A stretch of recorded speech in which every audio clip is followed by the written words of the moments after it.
Guantanamo. Every morning at 8 a.m., the U.S. national anthem erupts across the base that holds America's most scandalous prison. No one likes to be spit on. No one likes to have thrown at them. Torture, hunger strikes, and suicides have marred this place since 2002. They're human beings, after all. There's no reason to expect that they enjoy being here. We don't pretend otherwise. Prisoners held indefinitely in the name of the never-ending war on terror.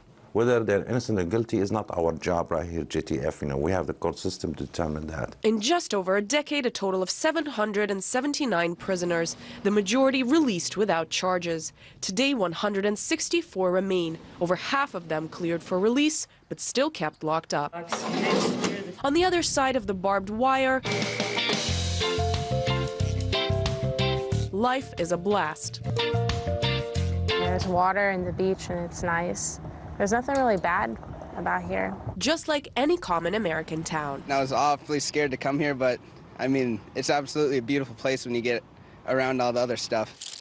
Getting around the other stuff is not hard. A lot of what goes on here is kept under a thick veil of denial and secrecy. Camp Delta houses a hospital and library, and this is also the place where patients are force-fed. And even though the hunger strike is largely and officially said to be over, we know that at least 15 people are continually being force-fed here today.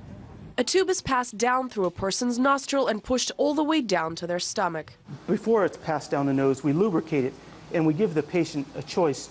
Do they want to have lidocaine, which is an agent that will numb the area, or if they want olive oil to lubricate the tube.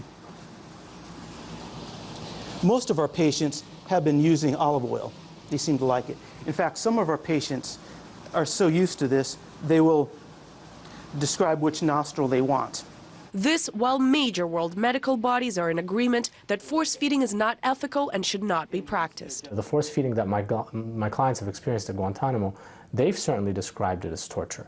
The restraint chair that they're strapped into, they actually call the torture chair in Arabic. Force feeding takes up to 45 minutes and is performed twice a day.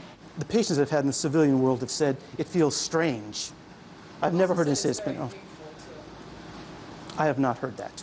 Gitmo officials are beyond nonchalant about the highly criticized practice. You might feel it differently from the way I might feel it. Uncomfortable has been the most that I have heard. They don't even believe in what they're saying anymore because they know it sounds stupid. I volunteer that the procedure be demonstrated on me. Request declined. The prisoners who've not met one another and have speak different languages keep saying the same thing, that we were tortured, we were abused. They tied our hands to the chair, they shackled our legs to the ground, they put a strap across our heads, and they forced in a tube into our noses. Never in 13 years have detainees been allowed to speak directly to a journalist while remaining at Gitmo, only leaking statements through lawyers. They would love nothing more than to sit down with journalists and just tell them about their daily lives. But communicating seems to only occur here. If someone was at a point where maybe they had been verbalizing a lot of hopelessness, we would immediately intervene and try to assist that person to make sure that there wasn't any thoughts of maybe wanting to harm themselves or end their lives. With charts like these often used to pinpoint patients' despair. You'll ask them, how do you feel right now? And they'll be able to point to it. We have not had a patient in this area.